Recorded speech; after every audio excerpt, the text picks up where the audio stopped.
Okay, तो जो next question है वो है question number 3, that is the Henry Fayol's principles of management.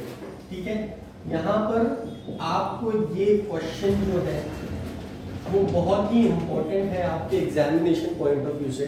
ठीक है, एग्जामिनेशन पॉइंट ऑफ व्यू से ये क्वेश्चन बहुत ही इंपॉर्टेंट इसलिए हो जाता है क्योंकि अभी ये ईयर में भी ये क्वेश्चन पूछा गया था। ओके, ये एकेडमिक ईयर में 2019 और 20 के पेपर में, और ये हर साल कहीं ना कहीं से ये क्वेश्चन पूछा ही जाता है क्योंकि ये इसको बहुत ही इंपॉर्टेंस दिया गया है और इसको 14 प्रिंसिपल्स ऑफ मैनेजमेंट भी बोला जाता है। ठीक है, ये वो 14 प्रिंसिपल्स हैं मैनेजमेंट के जो कि Henry Fayol's principles of management को बोला जाता है। ओके, अब हेनरी फायल्स के प्रिंसिपल्स पढ़ने से पहले हमें ये समझना जरूरी है कि एग्जैक्टली हेनरी फायल्स की हिस्ट्री क्या है, थोड़ा बहुत। ठीक है, तो रीड करके हम लोग समझने की कोशिश करेंगे। Henry Fayol's, a French mining engineer, conducted many experiments in management and developed 14 principles of management. These principles have been explained in the books of general and industrial administration. Due to his contribution to the management, he is also called as father of modern management. ठीक है, तो यहाँ पर Henry file की एक थोड़ी सी history दी हुई है। वो एक माइनिंग इंजीनियर थे। ओके, माइनिंग इंजीनियर के साथ साथ उन्होंने बहुत सारे ऐसे कंसेप्ट बताए मैनेजमेंट के काम करने के कि उसको अगर अपनाया जाएगा तो ये क्या है, रूल्स है। 14 प्रिंसिपल्स का मतलब ये है 14 रूल्स है या 14 गाइडलाइंस हैं जो कि बताया गया है कि मैनेजमेंट को क्या क्या करना चाहिए जिससे उनका मैनेजमेंट अच्छी तरीके से काम करेगा। ठीक है, इसके अलावा उनको फादर ऑफ मॉडर्न मैनेजमेंट भी बोला गया। देखिए, ऑब्जेक्टिव्स में या आपके ट्रू ऑफ फॉल्स में या मैच द कॉलम में ये बहुत बार पूछा भी जाता है, Henry Fayol's is also known as what dash, ऐसा करके। तो वहां पर आपको फादर ऑफ मॉडर्न मैनेजमेंट याद रखना पड़ेगा।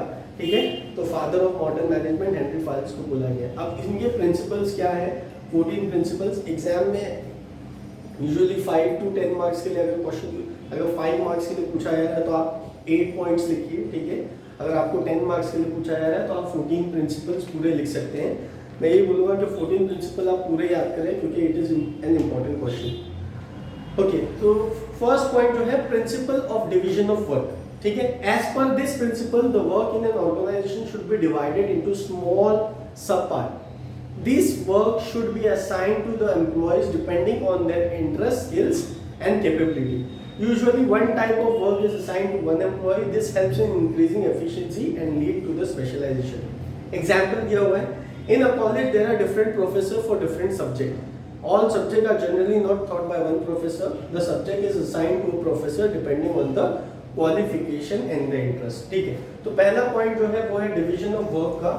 ठीक है, अब डिवीजन ऑफ वर्क में ये क्या बोल रहे हैं, डिवीजन ऑफ वर्क में ये समझाना चाह रहा है कि मैनेजमेंट को, एक अच्छा मैनेजमेंट वो है जो कि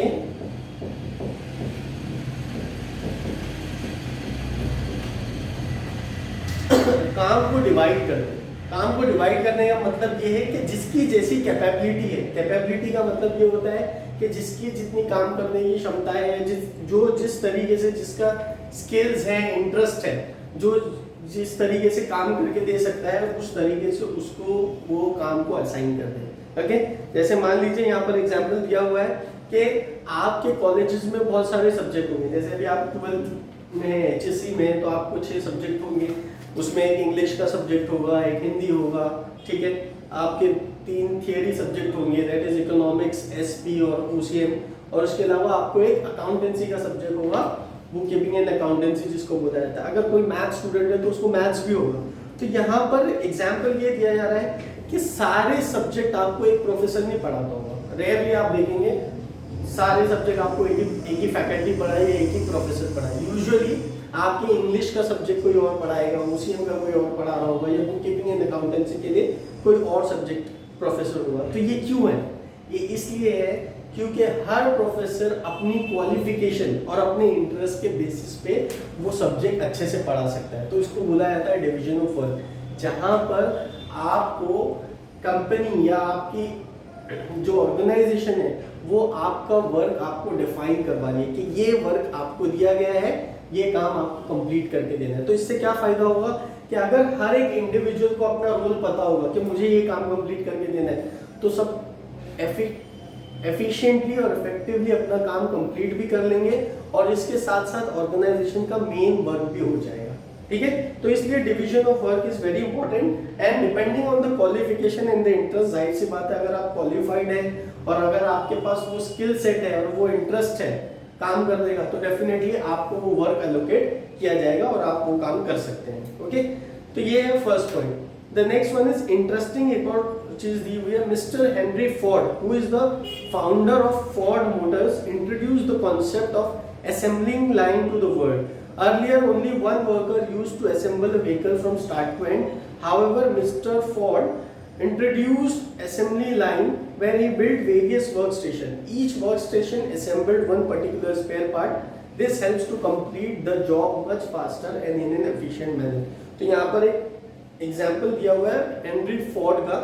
ओके, फोर्ड मोटर्स बहुत बड़ी कार बनाने की कंपनी है। ओके, इंटरनेशनल कंपनी है, ये कार बनाती है और हेनरी फोर्ड करके एक पर्सन है जिन्होंने पहले चीजें इंट्रोड्यूस की। तो पहले क्या होता था, बहुत पहले, कि एक ही पर्सन था वो पूरी कार असेंबल करता था। असेंबलिंग का मतलब ये आपके सामने स्पेयर पार्ट्स रखे हुए हैं, आपने उस कार को पूरे पार्ट्स को जोड़ लिया और आपने कार बना ली।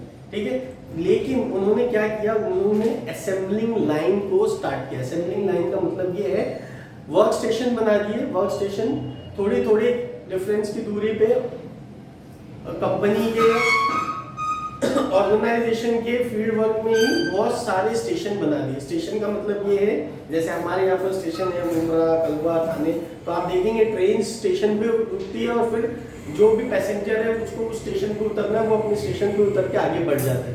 ठीक है, तो इसका मतलब क्या है, उन्होंने यही ट्रेंड को फॉलो किया कि उन्होंने बोला कि एक पर्टिकुलर पर्सन पूरे स्पेयर पार्ट्स के पास जाने के बजाय अगर स्पेयर पार्ट्स उस तक के पहुंचेगा तो उसका काम क्या है, वो उस स्पेयर पार्ट को फिट कर दे और कार आगे पहुंचा दे। ओके, तो अब ये काम रोबोटिक्स के जरिए होने लगा जहां पर एक सिस्टम को फॉलो किया गया। तो अगर एक कार का मेटल पार्ट या उसकी स्टीयरिंग वगैरह फिट की जाती थी तो सबसे एंड वाला काम जो हो जाएगा आपके colouring and denting and painting का है, वो काम एफिशिएंटली और फास्टर तरीके से होगा। तो ये क्या है, एक सिस्टम को फॉलो करने का तरीका। तो this was being handled by mister Henry Ford. ठीक है, वहां पर आप वो रीड भी कर पाएंगे, it is simple case study दी गई है तो आप समझ जाएंगे। Principles of authority and responsibility is the next point. Authority and responsibility. Authority means the right to give the order and get the work done. A manager can work properly only if he is given authority to take the decision. However, with authority comes responsibility. When authority has been given to the manager, he is responsible for that work. The manager is to be held responsible if the work is not completed in time or not done properly. To summarize, when the work is assigned to a person, he should be given authority to carry out that work. Okay? देखिए यहाँ पर ये जो second point दिया हुआ है वो बात कर रहा है अथॉरिटी एंड रिस्पांसिबिलिटी। ठीक है, अगेन दो पॉइंट है यहाँ पर, authority and responsibility.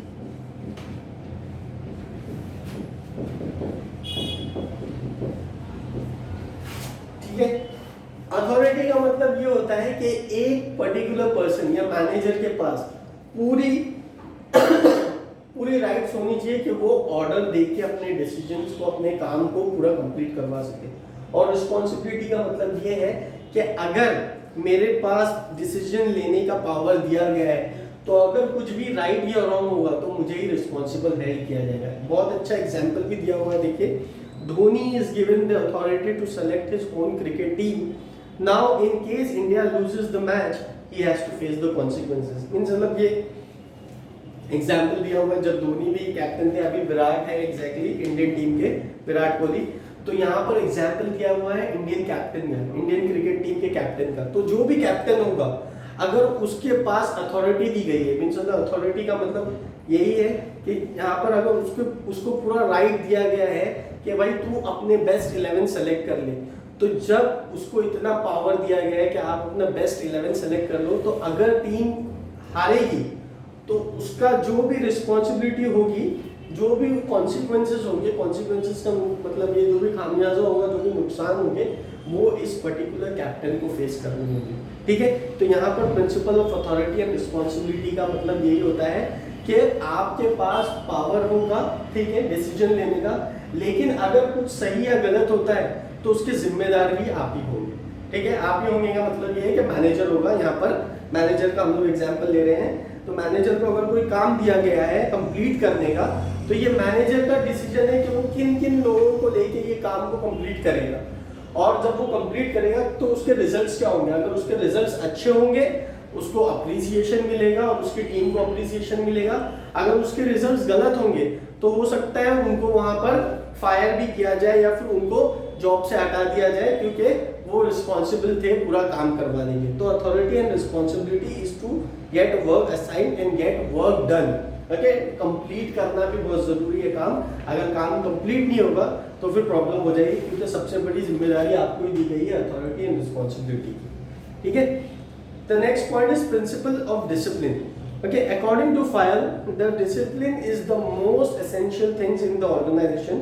Employee must respect and obey to the rules of the organization. That is, discipline helps to achieve the goals set in the organization. Good leader can properly maintain discipline in an organization. There should be proper understanding between management and employees regarding the rules so that the discipline is maintained. Okay, principle of discipline. देखिए discipline यहाँ पर ये बोलने की कोशिश कर रहा है कि हर एक के लाइफ में बहुत सारी चीजें जो है वो डिसिप्लिन के अंडर होनी जरूरी है, ठीक है। इनडिसिप्लिन नहीं होना चाहिए। यहाँ पर क्या बोल रहा है कि एम्प्लॉइज को रूल्स एंड रेगुलेशन ओबे करना बहुत जरूरी है। रूल्स एंड रेगुलेशन कहाँ के? ऑर्गेनाइजेशन के, ठीक है। जैसे आप भी स्टूडेंट हैं तो आप लोगों के कॉलेजेस में भी बहुत सारे रूल्स एंड रेगुलेशन होंगे। आईडी कार्ड पहनना जरूरी है, 75% अटेंडेंस इज इम्पॉर्टेंट। अगर आपकी अटेंडेंस लो होगी तो आपको एग्जामिनेशन में नहीं अलाउ किया जाता है, ठीक है। तो ये सारी बहुत सारी चीजें हैं। आपको फीस टाइम पे भरनी है, अगर आपने फीस टाइम पे पे नहीं की तो आपको पेनल्टी होगी, ठीक है। आपको ये बुक्स रेफर करनी है जो कि एक फैकल्टी बोलता है, ये आपका टाइमिंग होगा, आप इस टाइमिंग पे लेक्चर्स के लिए आएंगे। तो ये सब क्या है, पॉइंट्स क्या है, एज ए स्टूडेंट आपको ये रूल्स एंड रेगुलेशन है। तो जब ये रूल्स एंड रेगुलेशन बनाए गए हैं तो ये हर एक स्टूडेंट की जिम्मेदारी है कि वो उस रूल्स एंड रेगुलेशन को वो अबाइड करें। अब जब स्टूडेंट के लिए रूल्स एंड रेगुलेशन है तो जाहिर सी बात है जो टीचिंग फैकल्टी है, जो प्रोफेसर्स हैं, उनके लिए भी रूल्स एंड रेगुलेशन होंगे। तो यहाँ पर रूल्स एंड रेगुलेशन हर एक पर्सन के लिए, बस ये है कि जिसका जैसा जॉब रोल है या जिसका जैसा काम है उसके रूल्स एंड रेगुलेशन बन जाते हैं। तो यहाँ पर भी हेनरी फायल्स यही बोलने की कोशिश कर रहे हैं कि अगर ऑर्गेनाइजेशन कोई रूल्स, ओके, अगर ऑर्गेनाइजेशन कोई रूल्स या रेगुलेशन बनाता है तो उसको डिसिप्लिन तरीके से फॉलो करना बहुत जरूरी है, ठीक है। रूल्स एंड रेगुलेशन, तो यहां पर प्रिंसिपल्स ऑफ डिसिप्लिन में रूल्स एंड रेगुलेशन को ओबे करना जरूरी है। ओके, एग्जांपल दिया हुआ है, management should clearly convey the office timing to the employee, ठीक है। तो टाइमिंग का एग्जांपल दिया हुआ है कि अगर ऑर्गेनाइजेशन में बता दिया गया कि आपको 9 to 6 काम करना है या 9 से 6 का आपका टाइमिंग है काम करने का, तो यहाँ पर हर एम्प्लॉय की जिम्मेदारी है कि वो 9 बजे से पहले जॉब के लिए पहुंच जाए और वो अपना काम कंप्लीट करे और 6 o'clock को, दैट इज शाम में 6 बजे तक के वो अपने घर के लिए जा सकता है, which is known as principle of discipline. Okay, यहाँ पर और भी चीजें लिखी हुई है, that is employee should adhere to such timing. Adhere का मतलब ये होता है कि वो फॉलो करे, ठीक है। एडहियर के अगर आप वर्ड मीनिंग देखेंगे तो इसका मतलब ये है कि उसको अबाइड करना है, उसको फॉलो करना है, कोई भी तरीके से वो इस रूल के लिए ब्रेक नहीं कर सकता। चाहे वो अब ये अगर टाइमिंग अगर बना दिया गया है तो ये मैनेजर के लिए भी सेम टाइम होगा, एग्जीक्यूटिव के लिए भी सेम होगा, सीईओ जो होगा उसके लिए भी सेम होगा। इसी के लिए ऐसा नहीं होगा कि भाई आप 10-11 बजे आ जाओ, आप अपने हिसाब से चल सकते हो क्योंकि आप मालिक हो, एंड इस तरीके से थोड़ा फ्लक्चुएशन होगा टाइमिंग में प्रोबेबली, लेकिन 9 to 6 का मतलब ये है कि ये एक सेट ऑफ रूल टाइम बना दिया गया है, इतना टाइम आपको एक दिन का देना है, तभी आप पे के लिए जा सकते हो, ठीक है। तो इसको बोला गया है principle of discipline. The next one is principle of unity of command, ठीक है। एज पर this principle, one employee should receive order from one superior only. This principle is applicable for all the levels of management. These principles try to avoid confusion.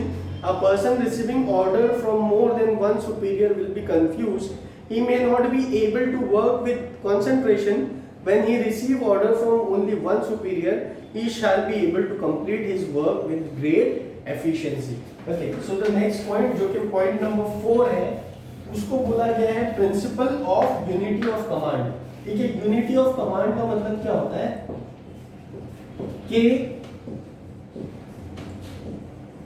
One superior one command. Okay, one superior one command का मतलब ये है कि एक employ एक ही superior से command ले। एक ही सुपीरियर से कमांड लेने का मतलब ये है कि उसको एक ही मैनेजर गाइड करे। ओके, बहुत एक अच्छा प्रोवर्ब है, too much cook spoil the soup. Okay, बहुत सारे लोग अगर एक इकट्ठा मिलके खाना बनाने की कोशिश कर रहे हैं तो वो खाना खराब हो सकता है। चांसेस ये हैं क्योंकि पता नहीं है कि पहले वाले पर्सन ने वो उस पर्टिकुलर फूड में क्या इनपुट किया हुआ है। ठीक है, अगर पहले वाले पर्सन ने सॉल्ट डाला होगा और तीसरे पर्सन को नहीं पता कि उसने सॉल्ट डाल दिया है और वो वापस से सॉल्ट डाल देता है तो खाने में नमक ज्यादा हो जाएगा। ठीक है, अगर पहले वाले पर्सन ने सॉल्ट नहीं डाला है और तीसरा वाला पर्सन सोच रहा है कि उसने ऑलरेडी सॉल्ट डाल दिया है तो खाना फीका भी हो सकता है। तो यहाँ पर क्या है, आपको समझना बहुत जरूरी है कि principal of unity of command में आप कोई भी किस्म का कंफ्यूजन नहीं रख सकते। कोई भी किस्म का कंफ्यूजन का मतलब ये है कि सुपीरियर आपको कंफ्यूज नहीं करना चाहिए। ठीक है, जिस तरीके से आपको ऑर्डर्स दिए जा रहे हैं आपको उस ऑर्डर को फॉलो करना जरूरी है। ठीक है, तो यहाँ पर एग्जांपल भी दिया हुआ है, if employee in two projects with two different bosses, both of them may ask the employee to finish work on the same day. In that case, employee will either have to work long hours or will effective efficiency, or he may have to finish the task in an improper manner. तो यहाँ पर दिया हुआ है कि अगर एक person है, ओके, एक पर्सन जैसे मान लीजिए राहुल करके कोई एक पर्सन है, अच्छा, वो दो अलग अलग प्रोजेक्ट पे काम कर रहा है। दो अलग अलग प्रोजेक्ट पे means project A and project B. ठीक है, अब वो दो अलग अलग प्रोजेक्ट पे काम कर रहे हैं तो उसके जो सुपीरियर होंगे, उसके जो बॉस होंगे, चांसेस हैं दो अलग अलग सुपीरियर्स भी हो। तो यहाँ पर या तो ऐसा होगा, अब वो दोनों काम कंप्लीट कर लेगा लेकिन वो सही तरीके से नहीं कंप्लीट कर पाएगा, इम्प्रॉपर मैनर में कंप्लीट कर देगा। मीन्स मतलब जस्ट कि हाँ कंप्लीट करके देना था इसलिए कंप्लीट करके दे दिया। ठीक है, पहली सिचुएशन तो ये होगी। या तो फिर दूसरी सिचुएशन ऐसी होगी कि वो लंबे टाइम के लिए काम करता रहेगा लेकिन कोई एक ही काम पूरी तरीके से कर पाएगा। ठीक है, तो इसका मतलब ये है कि एक पर्सन से एक टाइम पे एक ही बार प्रोजेक्ट करवाया जाए, क्योंकि एक ही प्रोजेक्ट पे उसको फोकस करवाया जाए। इससे क्या होगा कि जब एक पर्सन एक प्रोजेक्ट एक टाइम पे करेगा तो वो अपना प्रोजेक्ट पूरी तरीके से, पूरी ईमानदारी से, पूरे टाइम में कंप्लीट करके दे पाएगा।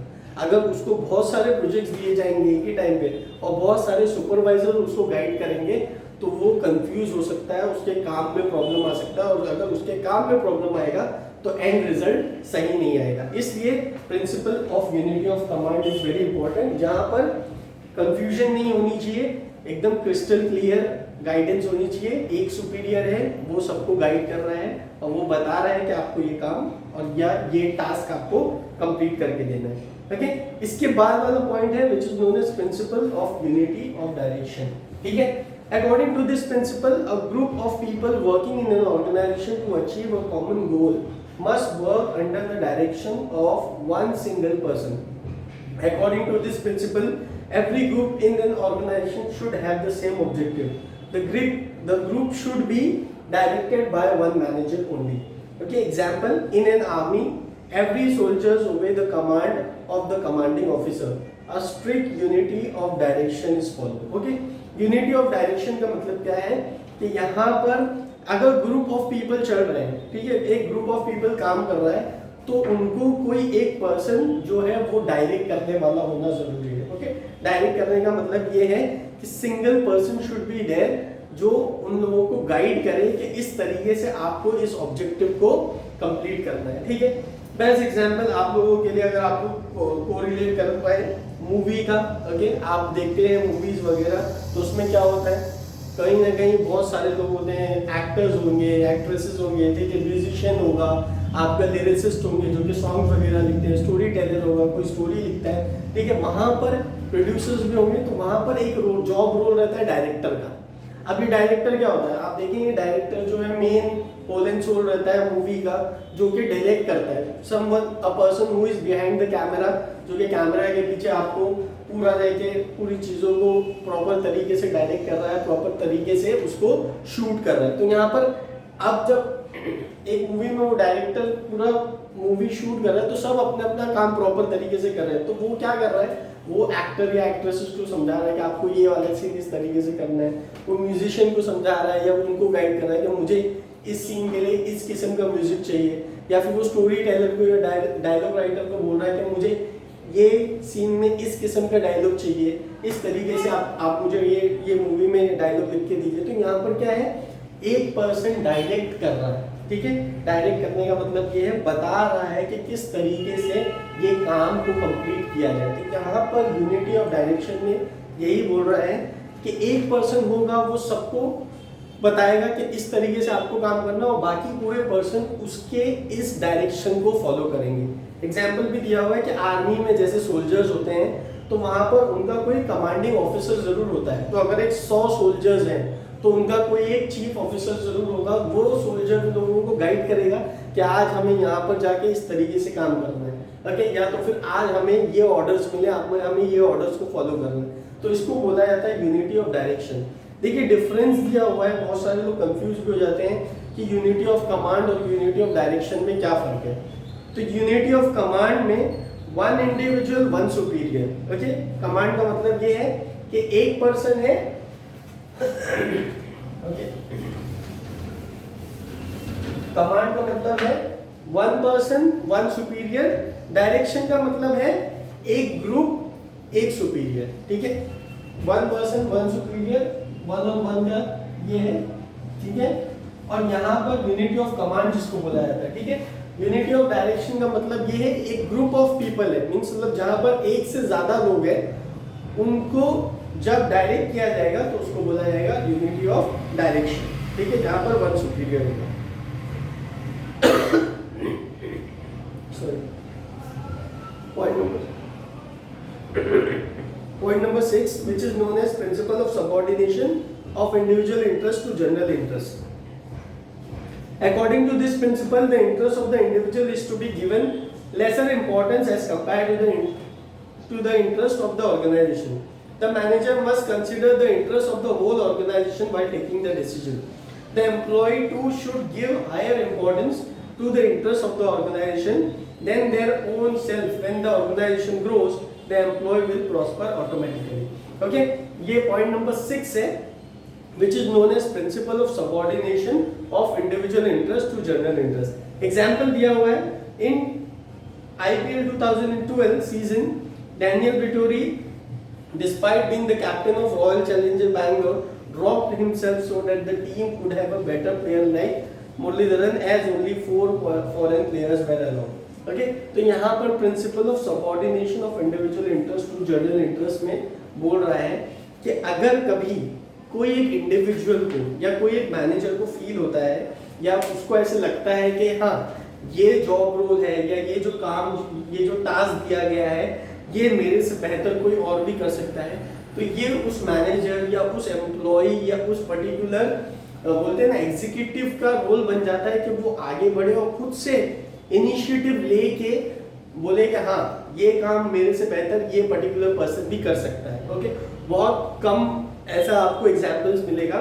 एग्जांपल दिया हुआ है कि आईपीएल 2012 में, ओके, 2012 में रॉयल चैलेंजर्स बैंगलोर करके एक क्रिकेट टीम है, ओके, जो कि पार्टिसिपेट करती है इंडियन प्रीमियर लीग में। उसका एक बेहतरीन एग्जांपल दिया हुआ है, न्यूजीलैंड के एक प्लेयर है डैनियल विटोरी। यहाँ पर उनको फील हुआ कि भाई एज ए कैप्टन मैं तो कंट्रीब्यूट कर पा रहा हूँ लेकिन मैं एज ए प्लेयर नहीं परफॉर्म कर रहा हूँ, ठीक है।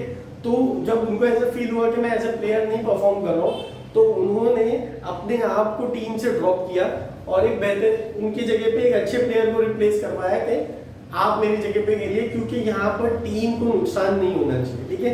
तो इसका मतलब ये है कि आपको अगर कंपनी को लेते हुए, ऑर्गेनाइजेशन को लेते हुए एक अच्छा डिसीजन ले सकते हैं उनकी बेहतरी के लिए, कंपनी की बेहतरी के लिए, जहाँ पर कंपनी को नुकसान नहीं है, तो आपको वो डिसीजन लेने से पीछे नहीं हटना चाहिए, आपको डिसीजन ले लेना चाहिए। तो हो सकता है ये डिसीजन लिया होगा उन्होंने तो कंपनी के चांसेस, विनिंग के चांसेस ज़्यादा बढ़ जाते हैं। तो इसलिए कई मर्तबा ऐसा हो जाता है कि आपको एज एन इंडिविजुअल अपने परफॉर्मेंस को साइड में रखते हुए भी सोचना चाहिए कि कहीं पे मेरी परफॉर्मेंस की वजह से पूरी टीम की परफॉर्मेंस तो नहीं गिर रही है या पूरी टीम की परफॉर्मेंस नीचे तो नहीं जा रही है। तो इस वजह से यहाँ पर एज ए मैनेजर या एज एन इंडिविजुअल आपको समझना जरूरी है कि जिसकी जो रिस्पॉन्सिबिलिटी है उसको उस तरीके से काम करवा के दे और एक इंडिविजुअल इंटरेस्ट के साथ साथ एक जनरल इंटरेस्ट को भी कैरी फॉरवर्ड करे। इसका मतलब ये है कि खुद से पहले टीम को इम्पोर्टेंस दे ताकि वो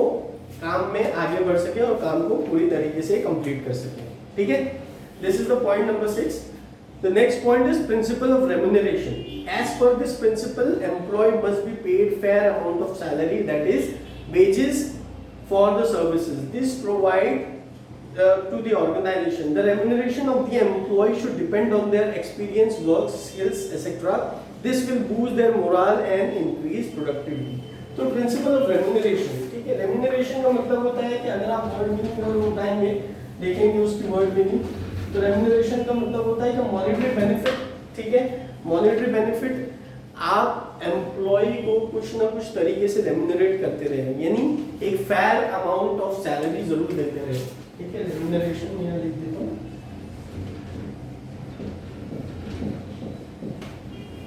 ओके, इसको आप सैलरी के बेसिस पे पे कर सकते हैं। ओके, या तो कोई एक फिक्स अमाउंट के बेसिस पे आप एम्प्लॉय को पेमेंट करते रहे, या बहुत सी मर्तबा कंपनी क्या करती है, बहुत अच्छा पर्सन ने काम किया हुआ है, एम्प्लॉय ने काम किया हुआ है, तो उसको बोनसेस भी इशू करती है। ठीक है, तो फेयर अमाउंट ऑफ रेम्यूनरेशन देना बहुत जरूरी है, जहां पर अगर आपको फील होता है, ओके, अगर आपको ऐसा लगता है कि हाँ ये एम्प्लॉय ने बहुत अच्छा काम किया हुआ है, इस एम्प्लॉय की सैलरी 15,000 रुपीज है पर मंथ, ओके, एम्प्लॉय की सैलरी जस्ट एन एग्जांपल, लेकिन आपको लगता है कि हाँ 3 मंथ्स में एम्प्लॉय ने बहुत अच्छा परफॉर्मेंस दिया हुआ है और बहुत ही अच्छा कंट्रीब्यूट किया हुआ है ऑर्गेनाइजेशन को, तो यहाँ पर हो सकता है बोलेंगे चलिए आप नेक्स्ट मंथ की सैलरी में और 3,000 रुपीज आपको बोनस के तौर पे दिया जाता है क्योंकि आपका परफॉर्मेंस बहुत अच्छा था। तो इससे क्या होगा कि एक एम्प्लॉय का जो मोरल है वो बूस्ट होगा। मोरल बूस्ट होने का मतलब ये है कि उसको उसमें और सेल्फ कॉन्फिडेंस इंप्रूव होगा, वो मोटिवेट होगा, आगे चल के नेक्स्ट जब प्रोजेक्ट होगा तो आगे चल के वो अगले प्रोजेक्ट में कंपनी की और ज़्यादा मेहनत करेगा, क्योंकि उसको पता है कि पहले जब मैंने प्रोजेक्ट में मेहनत की थी, प्रोजेक्ट में मैंने अपना बेस्ट परफॉर्मेंस दिया था, तो मुझे इंक्रीमेंट मिला था या मुझे बोनसेस मिले थे 3,000 रुपीज़ की सैलरी से अलावा।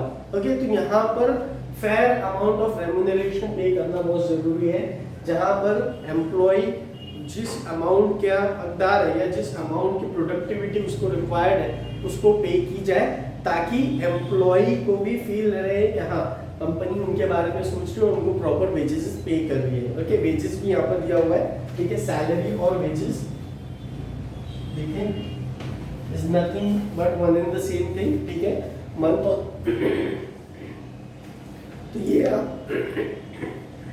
सॉरी तो ये इस तरीके से आपको कैरी फॉरवर्ड होना बहुत जरूरी है कि एक सैलरी में आपको क्या क्या, एक रेम्यूनरेशन के जरिए आपको कंपनी क्या क्या पे कर सकती है, आपको सैलरी या वेजेस दे सकती है, आपको एक फिक्स अमाउंट दे सकती है, या आपको बोनसेस भी पे कर सकती है डिपेंडिंग ऑन योर परफॉर्मेंसेस। ठीक है, the next point is principle of centralisation. When an entire organization is managed by one person or few person, it refers to centralization or centralized management. This happens in the case of smaller organization.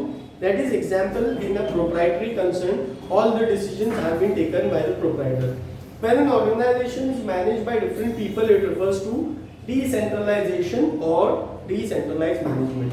In bigger organization, the authority or management need to be decentralized. The authority is given to the different people. Example: chief executive, chief financial officer head finance department, chief marketing officer heads marketing department. According to the principle, there need to be a proper balance between centralization and decentralization.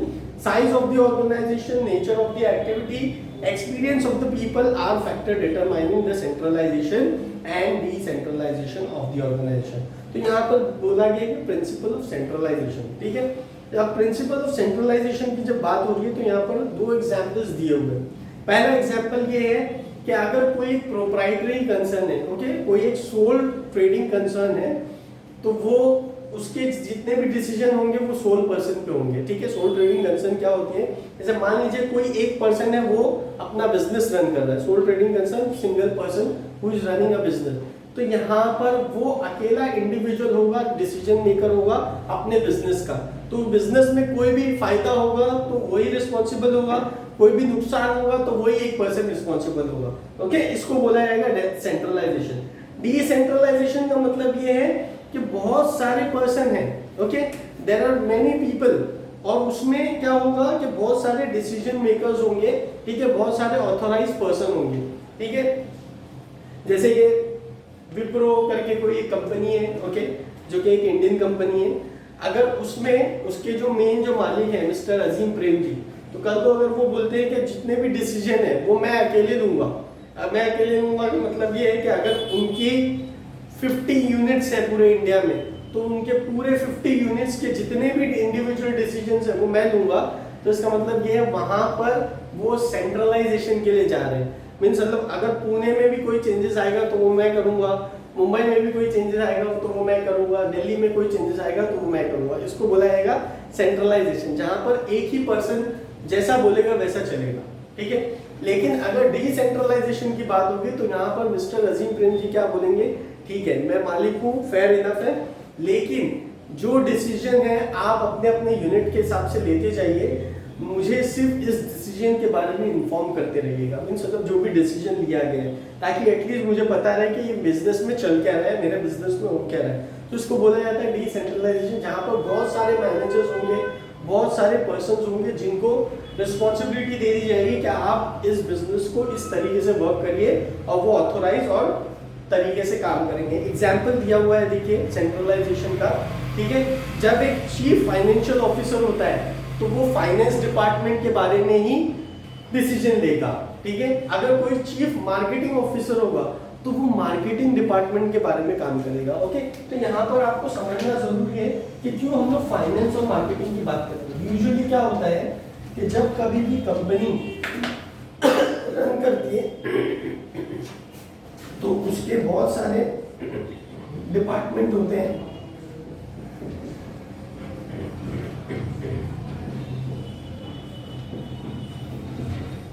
अब देखिए usually जब company जब काम करती है तो उनके बहुत सारे डिपार्टमेंट होते हैं, फाइनेंस होते हैं, मार्केटिंग होते हैं, एचआर होते हैं, ऑपरेशंस होते हैं। तो यहाँ पर जब कंपनी जब काम करती है, ठीक है, तो जब कंपनी जब काम करती है तो वो इस पर्टिकुलर सेक्शन में काम करती है। दैट इज कॉर्पोरेट वर्ल्ड में बोला जाता है कि ये 4 सेक्शन है जो अलग अलग वे में काम करते हैं, that is finance, marketing, HR and operation. तो यहाँ पर